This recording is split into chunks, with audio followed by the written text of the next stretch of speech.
Y hoy vamos a hablar de dos palabras muy importantes a la luz de la palabra del Señor.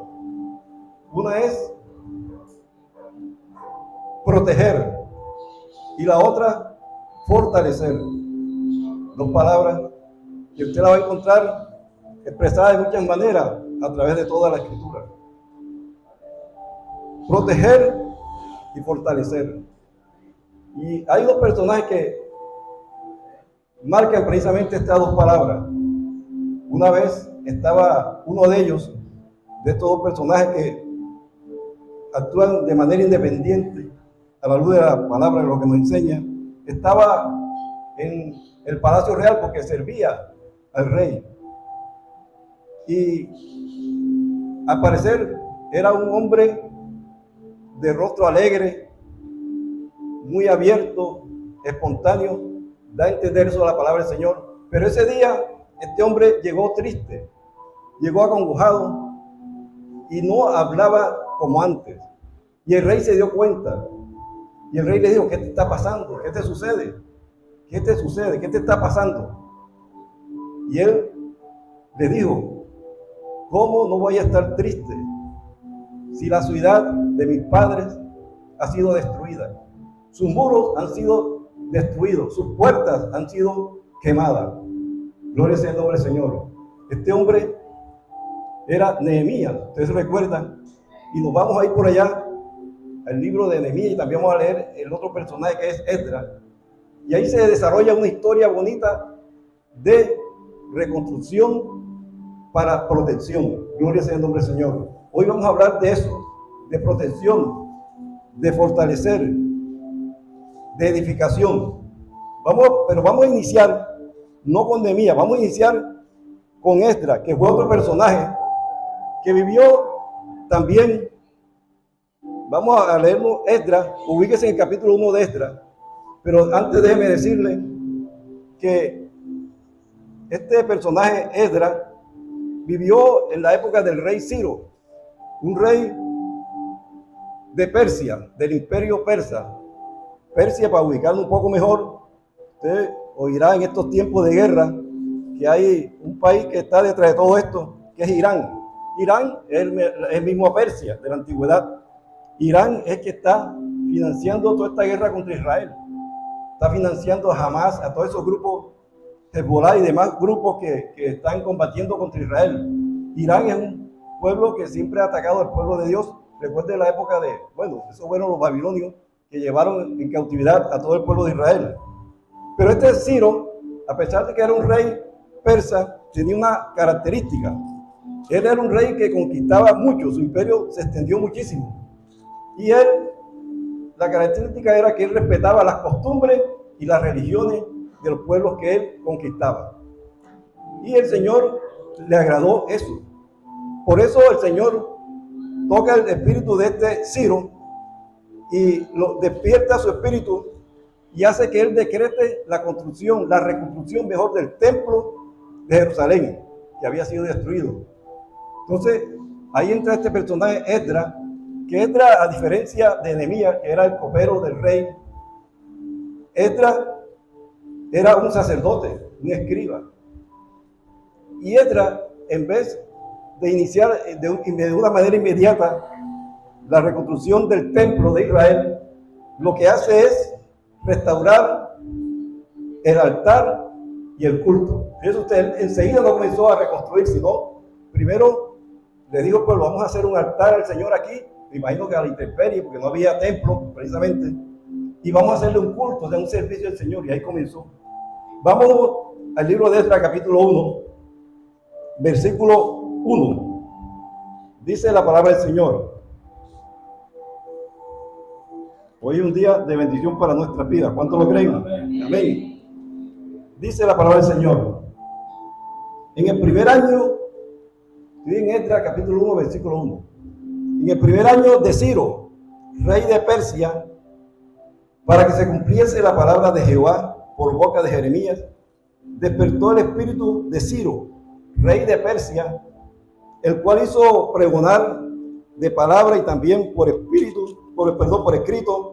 por todo su reino, diciendo: Así ha dicho Ciro, rey de Persia: Jehová, el Dios de los cielos, me ha dado todos los reinos de la tierra y me ha mandado que le edifique casa en Jerusalén, que está en Judá, que haya entre vosotros de su pueblo, sea Dios con él, y suba a Jerusalén, que está en Judá, y edifique la casa a Jehová, Dios de Israel. Él es el Dios, la cual está en Jerusalén. Y a todo el que haya quedado en cualquier lugar donde more, ayúdenle los hombres de su lugar con plata, oro, bienes y ganado, además de ofrendas voluntarias para la casa de Dios, la cual está en Jerusalén. Gloria sea el nombre del Señor. Entonces, este Ciro, que no era precisamente un adorador de Jehová, sino que respetaba las costumbres del pueblo de Israel como respetaba la de los demás pueblos, Dios lo unge, dice que lo ungió. No solamente lo escogió, sino que lo ungió también, para que decretara como rey la reconstrucción del templo de Jerusalén. Gloria sea el nombre del Señor. Y Esdras, que era el sacerdote en ese entonces, toma, puede decir, la bandera de eso, y lo que hace primero, como lo dije, es hacer un altar y ofrecer al Señor un culto.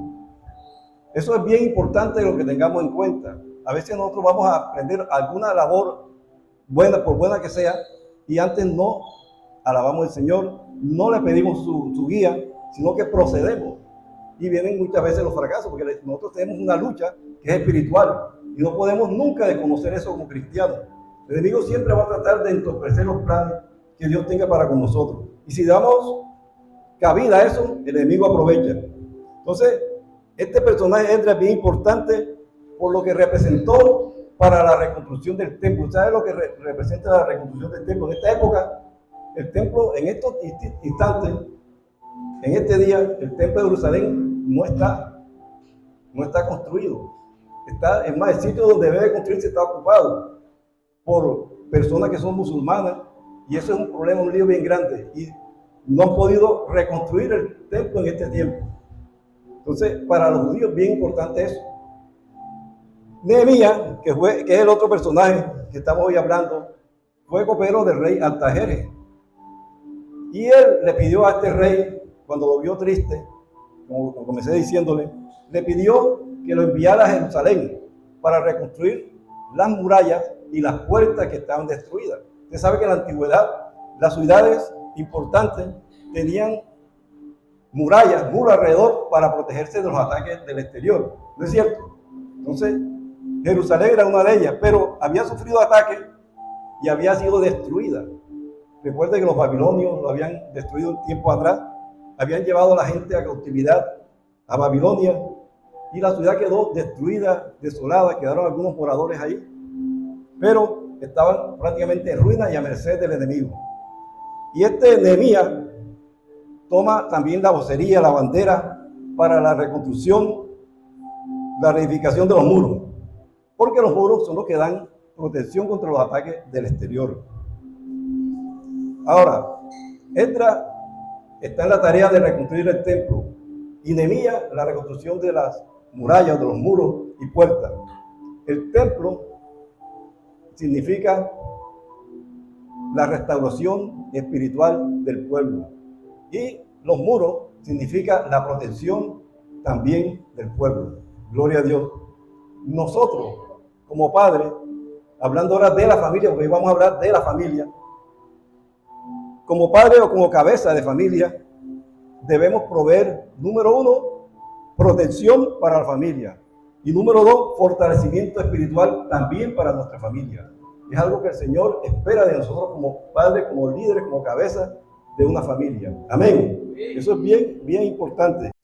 Tomaran eso como algo normal y se acostumbran a vivir con una familia como no es, como Dios no quiere. El hijo haciendo una cosa, la hija haciendo otra, el matrimonio no funcional, etc. Y el Señor lo que quiere es tener familia de acuerdo con el modelo que Él ha establecido en su palabra, donde haya respeto, donde haya amor expresado, donde haya comunicación, donde haya unidad. Es lo que el Señor quiere para nuestra familia. Entonces nosotros vemos en la actualidad cantidad de hogares a nuestro alrededor que no son como el modelo que Dios tiene para la familia. Y nosotros como cristianos tenemos que batallar por nuestra familia. No podemos darnos por vencidos porque ya no es que mi familia así, mi hijo salió así, mi hija salió asado. No, nosotros tenemos que batallar por nuestra familia.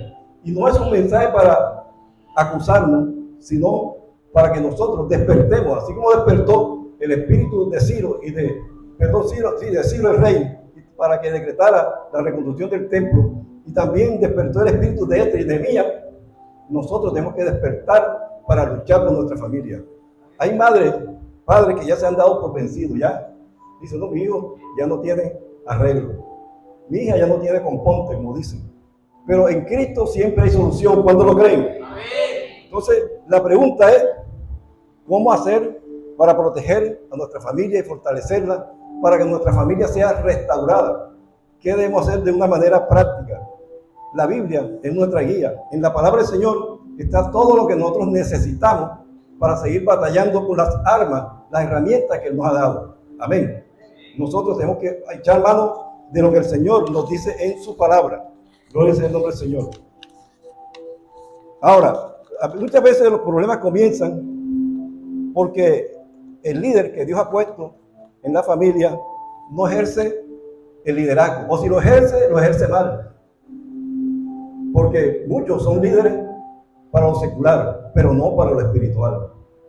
Muchos padres, muchas madres se centran solamente en lo secular, que el hijo estudie en un buen colegio, que vaya. Algunos ni de eso se preocupan, pero bueno, digamos que un buen padre, entre comillas, lo que han tomado como normal, se preocupa por los estudios de los hijos, que estén bien, que tengan su alimentación, que tengan su casa y ciertas comodidades. Y pareciera que eso es todo, y se olvidan de lo más importante, que es lo espiritual. Amén. Eso es bien importante. En capítulo 6, si mal no estoy, de Deuteronomio, está lo que los judíos conocen como Shema Israel, oye Israel. Y el Señor le dice, oye Israel, Jehová uno es. Y estas palabras que yo te digo hoy, las repetirá a tus hijos. Por el camino, estando en la casa, cuando te levantes, cuando te acuestes, en todo momento. ¿Por qué? Porque Dios quiere que nosotros, los padres, instruyamos a los hijos desde la más tierna edad. Y eso se ha descuidado, aún en cristianos, en familias cristianas, con padres cristianos. Entonces, cuando el liderazgo no se ejerce, el enemigo gana ventaja. Y después vienen los problemas, que los hijos no siguen al Señor. Los hijos siguen como ellos quieren vivir y son absorbidos por la corriente del mundo. Y hacen las cosas que hacen los demás jóvenes no cristianos o no de padres cristianos para no desentonar en su entorno en que ellos se desenvuelven, sea en la escuela, en la universidad, que es un ambiente bien agresivo contra la espiritualidad en Cristo. Las universidades son un campo de batalla bien tremendo que el enemigo utiliza para sacar a jóvenes del camino del Señor. Algunos jóvenes que he visto que cuando llegan a la universidad se van para otro lado. Entonces, cuando no hay un buen liderazgo, porque el líder debe ser un buen cristiano, esa es la otra cosa, para ser un buen liderazgo en la familia, usted debe ser un buen cristiano, una buena cristiana, enseñando, dando un buen ejemplo. Amén. Nosotros enseñamos con la palabra, pero también enseñamos con nuestro propio ejemplo, con nuestra misma vida. Que los hijos puedan ver que lo que les decimos está respaldado por nuestras acciones, la manera como somos, nuestras actitudes, cómo nos relacionamos aún con los vecinos que no son cristianos. Amén. Aún con eso. Entonces, además, nosotros como líderes, como padres, como cabeza de la familia, sea hombre o mujer, debemos reconocer nuestros errores. Cuando reconocemos nuestros errores, estamos ya en el camino de rectificar. Ahora, nunca es tarde para corregir, para la familia logre ser restaurada. Nunca es tarde. No es que ya llevo 30 años en mi familia y ya que voy a hacer, no. Nunca es tarde para que usted se dé a la tarea de batallar por su familia con las armas y la actitud que Dios espera de nosotros. Entonces, tenemos que reconocer los errores. Yo cometí errores en la crianza de mis hijos. Entonces, la esposa es la ayuda idónea. La palabra dice en Proverbios 14, la mujer sabia edifica su hogar.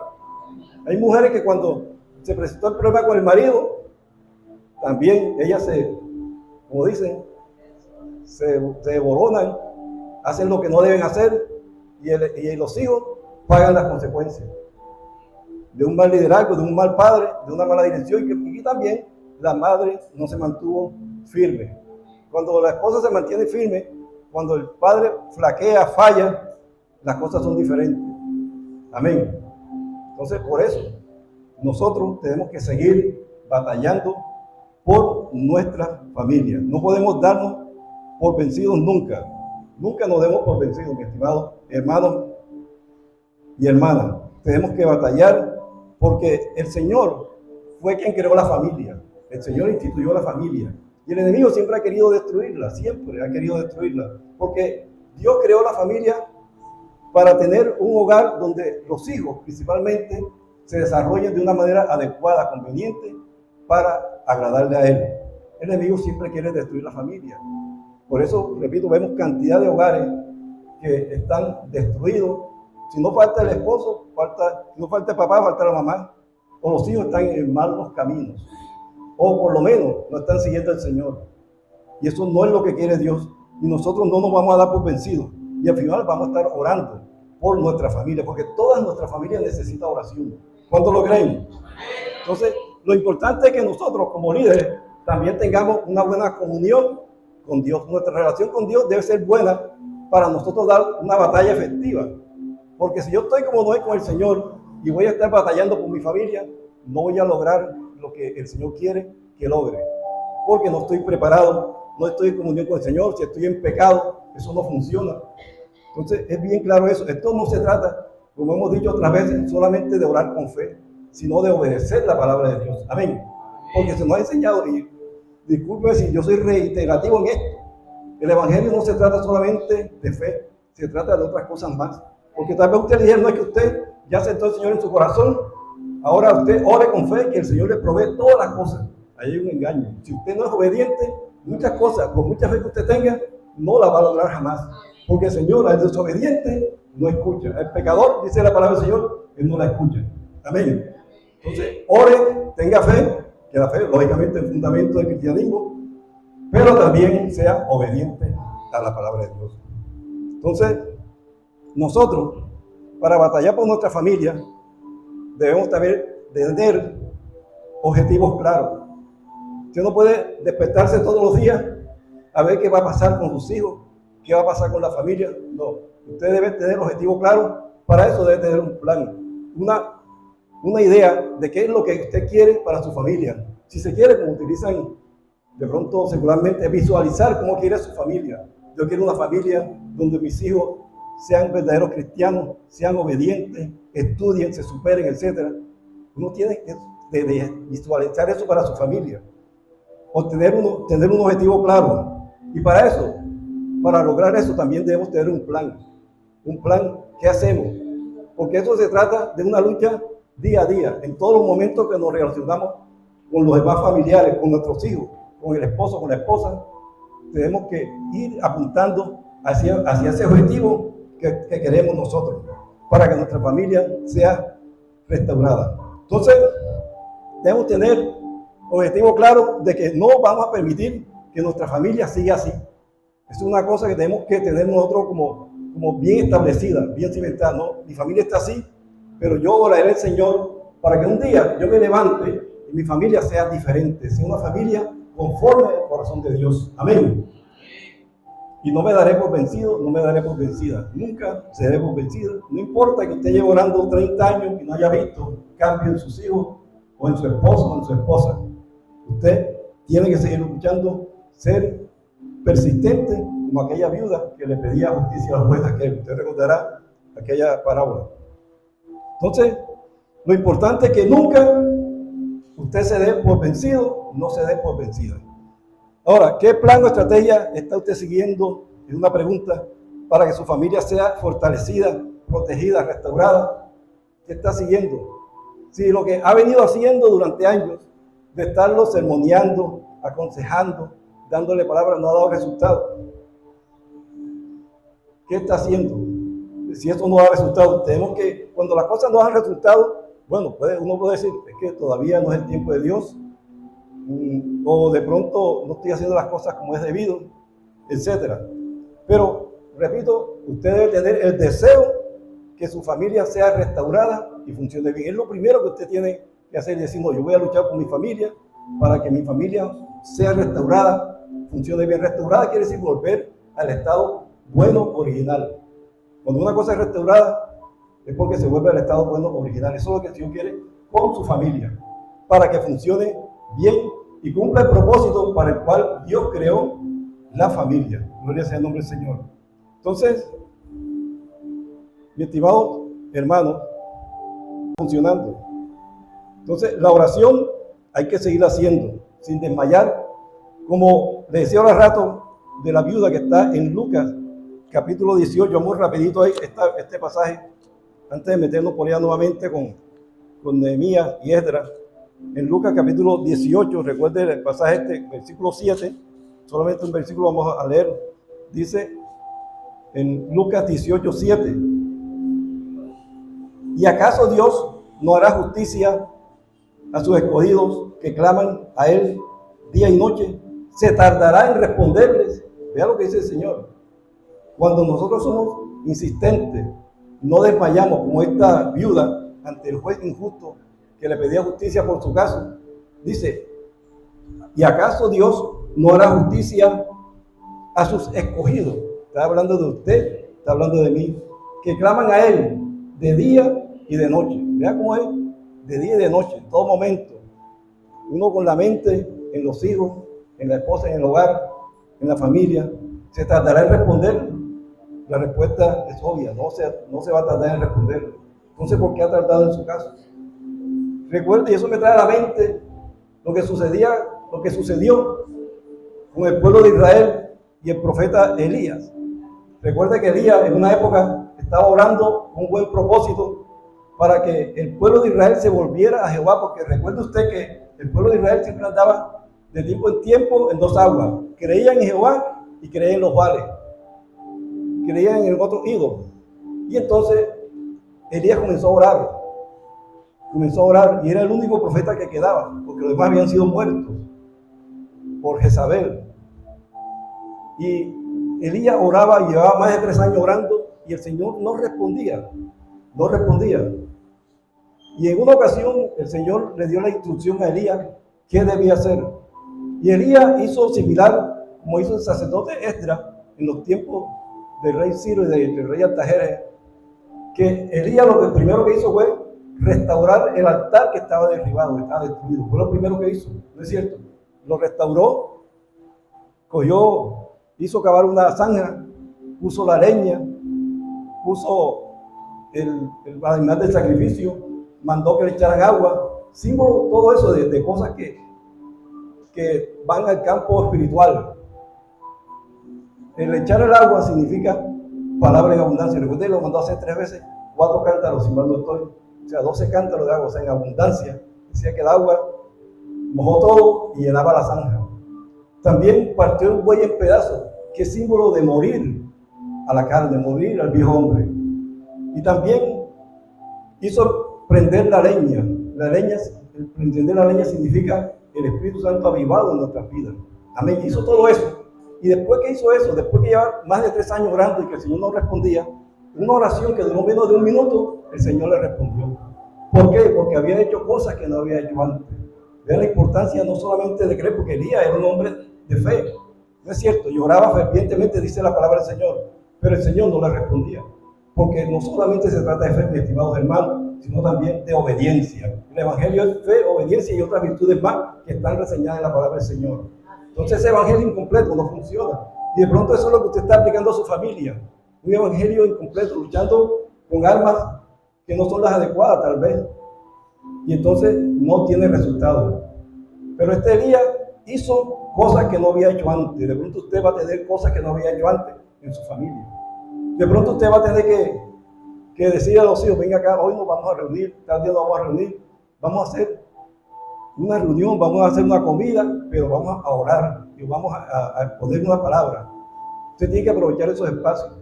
Entonces nosotros en la familia aprovechamos esos espacios. Yo tengo familiares fuera de mi núcleo familiar que no están convertidos. Y lo que hacemos es, cuando hay cumpleaños, cuando hay eventos, que se congrega la familia, aprovechamos para sembrar la palabra. Y uno puede decir, pero bueno, ay, ¿qué se ve? ¿Qué pasa? La palabra del Señor nunca vuelve vacía. ¿No es cierto? Esa palabra que usted le ha hablado a su hijo, a su hija, a ese esposo, esa palabra hará el efecto para la cual Dios la envió. Amén. Entonces tenemos que aprovechar todo momento para sembrar la palabra del Señor. Ahora, los consejos y exhortaciones. Estamos hablando de tener cosas, plan para nuestra familia, para estar batallando por ella. Los consejos y exhortaciones hay que seguir haciéndolo, pero hay que ser prudente, no cantaletear, no volverse cuando ya las cosas se ven así. Es mejor uno quedarse callado ante eso y seguir orando más insistentemente. Hay que usar de la prudencia, de la sabiduría que Dios nos da. Entonces, porque a veces tantas cosas, tanta palabra, los muchachos se cierran, se vuelven más reacios. Pero cuando usted toma el arma de la oración con fe y obedeciendo al Señor, eso funciona, porque es la palabra del Señor. Mire lo que dice la palabra del Señor, Proverbios 1:8, rápidamente. Proverbios 1:8. Vea lo que dice. Proverbios 1:8 dice la palabra del Señor.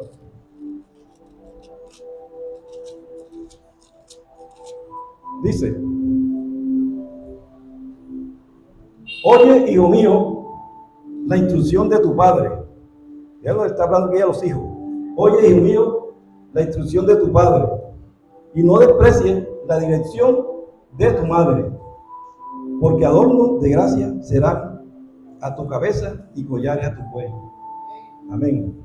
O sea, los hijos no pueden ignorar la instrucción del padre ni despreciar la dirección de la madre. Y ahí está, de una manera excelente, el Señor poniendo a papá y mamá en la dirección de los hijos.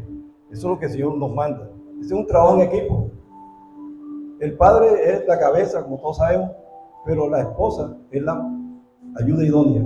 Está ahí también, y de gran manera ayudan las mujeres, las madres, en la crianza de los hijos. Son los que pasan más tiempo con él. Generalmente, bueno, ahora hay mujeres que trabajan, que ya no pasan tanto con los hijos, pero normalmente ellas pasan más con los hijos.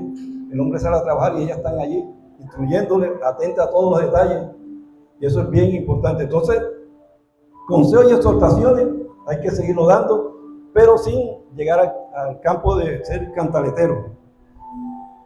Y ahí a veces hay que callar para que Dios actúe. Ahora, la otra cosa bien importante, que incluso yo noto en muchos hogares, que no hay un amor expresado. No es que el papá no ame a los hijos, no es que la mamá no ame a los hijos, sino que no se expresa el amor.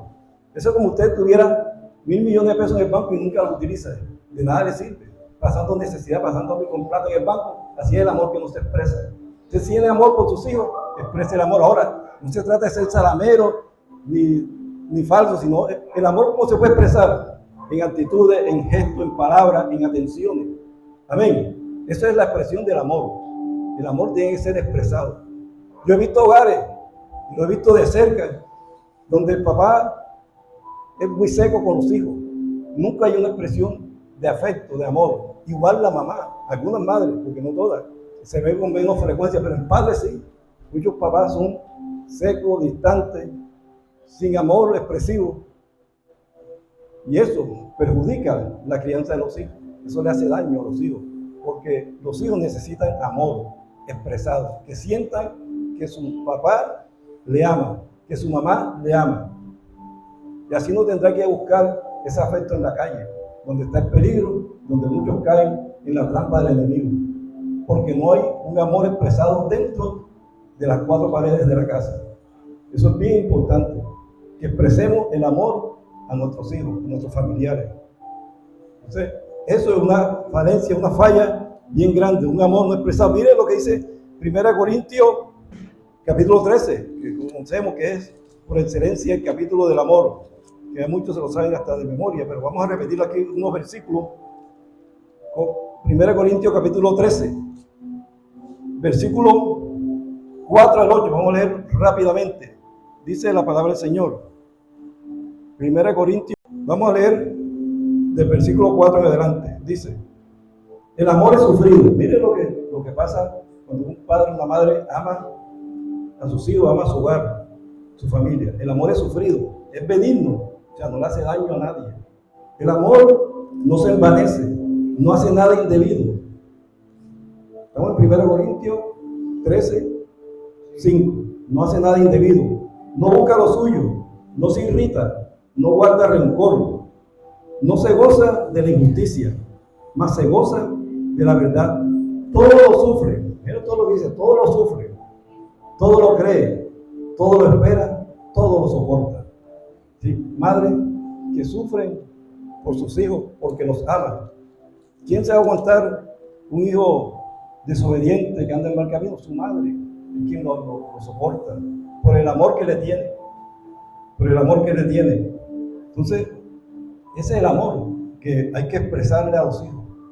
Para que ellos, aún cuando ya toquen fondo, como tocó fondo aquel hijo pródigo, aquel hijo disipador de la parábola, que cuando ya tocó fondo, recapacitó y dijo, volveré a mi padre. Así también, si su hijo o su hija está en malos pasos, de pronto no que esté en droga, ni en prostitución, ni cosas aberrantes, pero si alejado del Señor, toque también fondo, en cierto sentido, y recapacite, y diga, me volveré a mi padre en obediencia, en sujeción. Porque uno de los males que está aquejando a la juventud, a la adolescencia, aún hasta la niñez, es la desobediencia. Hay espíritu de desobediencia en los hijos, tremendamente. Y usted sabe que la desobediencia es un pecado bien grande. Tan grande es que por eso el pecado que hubo en el huerto del Edén fue pecado de desobediencia. ¿Es cierto? Entonces, a veces creemos que la desobediencia es algo liviano, es algo bien tremendo. El enemigo está actuando ahí en la desobediencia, es un espíritu de maldad que hace que los hijos no se sujeten y no acepten la autoridad de los padres. Entonces, eso es bien importante. Estamos hablando de las herramientas, estrategias para que nuestra familia sea restaurada. Ya dijimos, el deseo que la familia salga adelante, la oración constante y sin desmayar, consejos y exhortaciones, el amor expresado. También, de cierta manera, la lectura de la palabra. Mire lo que dice el salmo más extenso de la Biblia, que es el 119, pero solamente vamos a leer un versículo, gracias a Dios uno solo. 119.5, vea lo que dice. Salmo 119.5. ¿Qué dice el hermano? Ese mismo, véalo. Dígame, hermano. Lámpara es a mis pies tu palabra y lumbrera mi camino. Amén. Esto es lo que nosotros necesitamos para nuestros hijos, para que sus pasos vayan por el buen camino. Gloria sea el nombre del Señor. Lámpara es a tus pies y lumbrera a mi camino. Gloria sea el nombre. Esa es la palabra que tenemos que darle a nuestros hijos. No, está malo la cita. No es 119.5, sino que, ¿cuál es? ¿Ah? 105, ¿verdad? Ah, faltó uno del 0. 105. Pero el hermano captó la idea, porque yo di la cita equivocada, pero él dijo la cita correcta. Lámpara es a mis pies tu palabra y lumbrera a mi camino. Gracias, hermano. 119, versículo 105. Salmo 119, versículo 105. Repito, Salmo 119, versículo 105. Dice, lámpara es a mis pies tu palabra y lumbrera mi camino. Esa es la palabra que tenemos que darle a nuestros hijos, la palabra de Dios. Esa es la que muestra el camino correcto. Y ya lo que decíamos antes, que debemos aprovechar cualquier reunión familiar para orar o predicar la palabra de Dios, dependiendo de las circunstancias también. Uno puede aprovechar hasta un funeral, un cumpleaños, cualquier reunión, se puede aprovechar. Lo otro, que usted en su hogar, en su casa, debe crear un ambiente cristiano. Amén. ¿Y cómo se crea un ambiente cristiano? Siempre hablando la palabra del Señor, música cristiana, no música mundana, aunque por la puerta y por la ventana se mete en la música de los vecinos, que usted también ponga su música, ¿no es cierto? En rato nos pasa, allá también nos ponen unos picotes, y nosotros oramos, vea, y había un negocio que llevaba años en la esquina, negocio de cervecero, de cosas, y con la oración el Señor lo hizo quitar, no solamente ese, sino otro más, y todos dos o tres negocios. Ahora están unos vecinos que se han levantado poniendo su música estruendosa, y también están orando no para que te los lleve, sino para que los cambie. Amén. No vaya a ser como decía un hermano, el Señor lo cambia o te lo lleva. O sea, nosotros queremos que los cambie. No es cierto que los cambie. Entonces, nosotros tenemos que crear, fomentar un ambiente cristiano en nuestra casa, en las paredes. No, aquí ya no hay, pero allá atrás sí hay los versículos bíblicos. No es cierto, eso es bien importante. Por allá eso recuerda que cuando el Señor también decía que pusiera su palabra en los murales, en los dinteles, en todas partes. Así también poner en algunas partes versículos bíblicos. Y ahí muy bonito. Bueno, también, además de eso, de crear el ambiente cristiano con la música, los murales, los adornos, nosotros también tenemos que poner límites claros a nuestros hijos desde pequeños. Muchas veces pasa eso. Da a pesar ver cómo los hijos hacen y deshacen por un libertinaje que hay, y los padres no lo corrigen, los padres no lo meten en autoridad, no aplican autoridad, no aplican mucho menos disciplina. No creen que eso le está haciendo daño a los hijos y los hijos van creciendo así. Miren lo que dice el Señor al respecto de la disciplina en Hebreos 12:11. Hebreos 12:11. Hebreos 12:11 dice: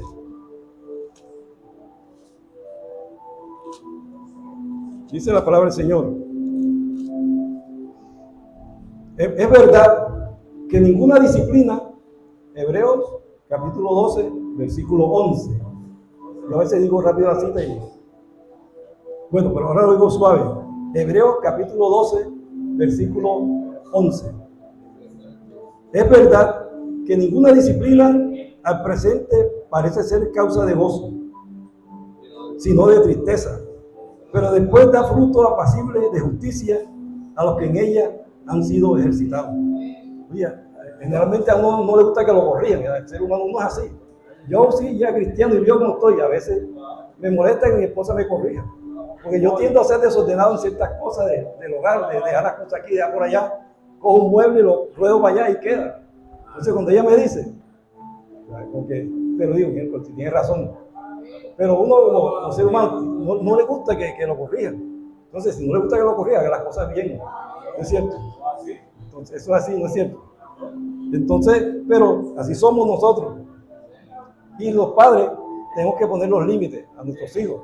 Como en hogares cristianos va a llegar el hijo con unos amigos a aprender el equipo, a poner música mundana y a beber. Imagínense, eso no es para nada bueno.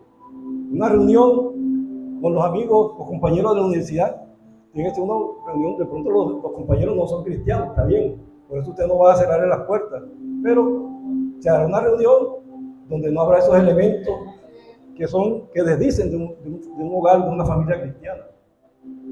¿Ya?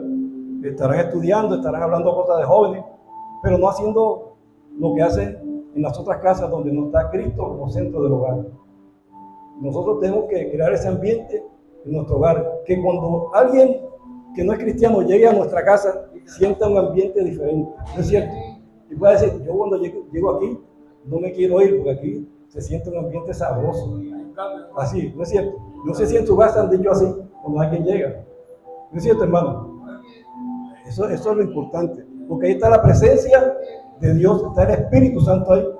Pero el Espíritu Santo con ese bajo de ese picón se va, si usted lo permite dentro de su casa, yo creo que él se va. A él no le gusta ese ambiente. Él permanece en usted, pero el ambiente, usted dejó que ese ambiente en su casa lo copara el enemigo. Pero recuerda, esta es una lucha espiritual. Y el enemigo quiere copar los espacios que usted le permita. Nosotros mismos somos los que le permitimos. El enemigo no tiene un poder ilimitado. Y nosotros tampoco somos una criatura indefensa que el enemigo puede hacer y deshacer con nosotros. El cristiano es una persona en la cual el Espíritu Santo mora. Y el Espíritu Santo es poder de Dios. Y el Espíritu Santo en nosotros hace que esos espíritus del mal, de maldad, espíritu inmundo, no entren a nuestra casa. Nosotros oramos, reprendemos, y nuestro hogar tiene que estar libre de toda esa influencia. Pero si usted permite que un hijo, una hija, haga esas reuniones indecentes, o de pronto inmorales, o no agradables a Dios, usted está dando cabida al enemigo. Entonces hay que poner límites claros a los hijos en lo referente a las actividades dentro de la casa. También sus horas de llegada, etc. Hay cantidad de cosas que yo sé que ustedes ya saben. Entonces, porque nosotros tenemos que disciplinar a nuestros hijos. Efesios 6:4, pero hay que saberlo disciplinar. Vean lo que dice Efesios 6:4. Efesios 6:4 dice, ya este es muy conocido también, dice,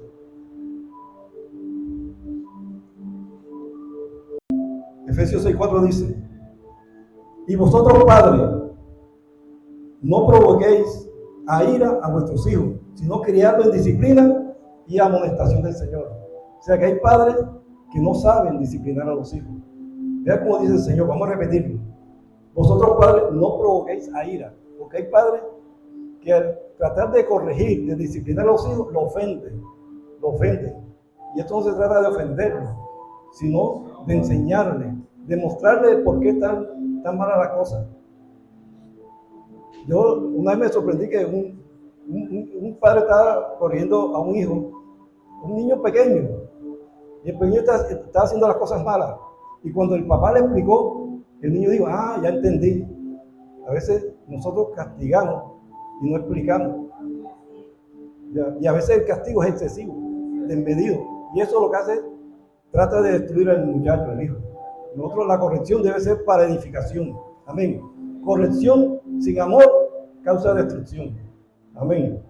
O sea, hay que corregir, pero con amor. Te corrijo para que vayas bien en la vida. No para que sientas el castigo solamente. Gloria sea el nombre del Señor. Entonces, no provoquéis a ira a vuestros hijos, sino criarlos en disciplina y amonestación del Señor. O sea, siempre tenemos la palabra en nuestra mente para corregir a nuestros hijos. Entonces, mis estimados hermanos y amigos, la familia está siendo atacada de diferentes maneras. Por eso nosotros tenemos que construir muros sólidos. Ya se está pasando el tiempo. Todavía falta una parte, pero vamos a ir rápidamente. Tenemos que poner muros, así como dirigió Nehemías, la reconstrucción de los muros de Jerusalén. Nosotros también tenemos que reconstruir esos muros de nuestra familia que ya están derribados. Las puertas dice también que habían sido quemadas. Nosotros tenemos que poner esas puertas para que en nuestra casa entre lo que favorece, lo que bendice a nuestro hogar, a nuestros hijos. Amén. ¿Y cuáles son esos muros? La disciplina, la moralidad, las buenas costumbres, para cuando alguien trate de introducir cosas que no son, el mismo hijo pueda rechazarlas, tenga la claridad para hacerlo, porque los hijos indudablemente se van a relacionar con la gente del mundo, eso es inevitable, amén, pero si ellos están bien preparados, por eso Esdras primero lo que hizo fue hacer el altar, el culto, y después reconstruyó el templo, porque el templo, los muros dan protección, pero el templo sirve para que nos edifiquemos espiritualmente. Y nuestro hogar debe ser un templo del Señor. ¿Cuánto lo creen? Tiene que ser algo dedicado al Señor. Usted dedíquele su casa al hogar desde hoy, si no lo ha hecho. Mi hogar te pertenece. Dios mío, tú reinas aquí. El centro de mi hogar es Cristo.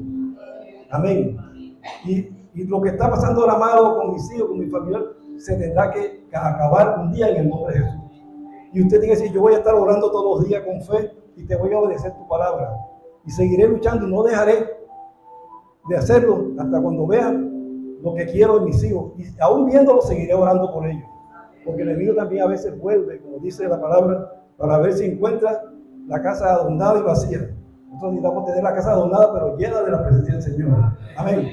Entonces, los hogares, las familias son permeadas desde fuera, aún por las leyes que dictan los gobiernos. ¿No es cierto? Mira que ya se permite, están dándole libertad a los hijos y de tal manera que los padres no puedan corregir a los hijos mediante decretos, mediante leyes del gobierno. Eso se está viendo a nivel mundial, porque el enemigo trabaja a nivel de gobierno también. Por eso hay que orar por los gobernantes, no importa de qué partido sea ni de qué tendencia son, nosotros no nos importa. La palabra del Señor nos dice en 2 Timoteo Tenemos que orar por los que están en eminencia, por los que nos gobiernan, por los que ejercen la autoridad. Hay que estar orando. Y dice la palabra, ¿para qué? Para que vivamos quieta y reposadamente, porque esto es agradable a Dios. Entonces, cuando usted no ora, no porque este presidente no me gusta, aquel sí me guste, no, está fuera de la palabra, está siendo desobediente. Ore. Yo oro siempre por todos los presidentes, por todos. Uno dice, los bandidos que están en el Congreso, oro por todos ellos para que se conviertan también. ¿No es cierto? Eso no nos importa a nosotros. Lo importante es que nosotros cumplamos, obedezcamos la palabra del Señor. Eso es lo importante. Entonces el gobierno emite leyes contrarias a las leyes de Dios. Y nosotros tenemos que orar para que las personas que emiten esas leyes por lo menos tengan algo de temor de Dios, que parece que no lo tienen, porque están emitiendo leyes contrarias. El aborto, la libertad para consumir drogas,